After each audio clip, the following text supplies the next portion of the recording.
Kozhikode Koduvally police സ്റ്റേഷനിൽ ഇൻസ്പെക്ടറുടെ പിറന്നാൾ ആഘോഷം വൻ വിവാദത്തിൽ. യൂത്ത് കോൺഗ്രസ് പ്രവർത്തകരുടെ നേതൃത്വത്തിൽ നടന്ന കേക്ക് മുറി ആഘോഷത്തിന് പുറമെ യൂത്ത് ലീഗും സ്റ്റേഷനിലെത്തി പിറന്നാൾ ആഘോഷിച്ചു. ഇതുമായി ബന്ധപ്പെട്ട് ഇൻസ്പെക്ടർ KP അഭിലാഷിനെതിരെ സ്പെഷ്യൽ ബ്രാഞ്ച് മേലധികാരികൾക്ക് റിപ്പോർട്ട് നൽകി. പ്രസാദ് ഉടുമ്പശ്ശേരിയാണ് വിവരങ്ങളുമായി നമുക്കൊപ്പം ചേരുന്നത്.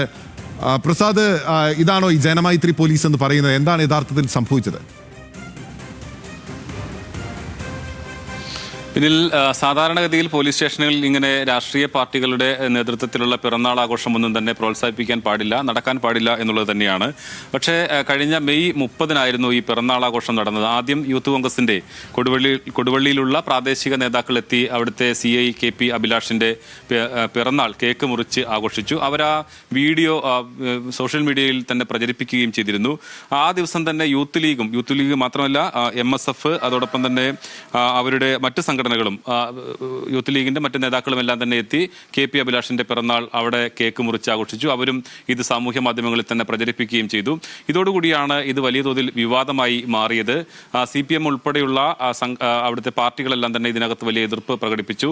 സാധാരണഗതിയിൽ ഒരു ഇൻസ്പെക്ടർ ഇത്തരത്തിൽ ചെയ്യാൻ പാടില്ല. ഒരു പ്രതിപക്ഷ സംഘടന എന്നുള്ളതല്ല, ഒരു രാഷ്ട്രീയ പാർട്ടിയുമായി ഇത്തരത്തിൽ അവിടെ സ്റ്റേഷനിൽ വെച്ച് പിറന്നാൾ ആഘോഷം നടത്താൻ പാടില്ല എന്നുള്ളതാണ് ചെയ്യേണ്ടിയിരുന്നത്. പക്ഷെ അതിന് പകരമാണ് ഇങ്ങനെ ചെയ്തത്. ഇത് വലിയ തോതിൽ വിവാദമാവുകയും അങ്ങനെ ഈ സംഭവവുമായി ബന്ധപ്പെട്ടുകൊണ്ട് താമരശ്ശേരി DYSP കോഴിക്കോട് റൂറൽ SP-ക്ക് റിപ്പോർട്ട് നൽകിയിട്ടുണ്ട്. CIയുടെ ഭാഗത്ത് നിന്ന് വീഴ്ച ഉണ്ടായി എന്നുള്ളതാണ്. എന്തായാലും റിപ്പോർട്ട് പരിശോധിച്ചതിന് ശേഷമായിരിക്കും നടപടികൾ ഉണ്ടാകുക. ഓക്കെ, ശരി. പ്രസാദ് ഉടുമ്പശ്ശേരിയാണ് വിവരങ്ങൾ നൽകിയത്. കോഴിക്കോട് കൊടുവള്ളി പോലീസ് സ്റ്റേഷനിൽ ഇൻസ്പെക്ടറുടെ പിറന്നാൾ ആഘോഷം വൻ വിവാദത്തിലായിരിക്കുന്നു. യൂത്ത് കോൺഗ്രസ് പ്രവർത്തകരും കേക്ക് മുറിച്ച് ആഘോഷിച്ചു. പുറമെ യൂത്ത് ലീഗ് പ്രവർത്തകരും പിറന്നാൾ ആഘോഷിക്കാൻ വേണ്ടി ഇവിടെ എത്തി.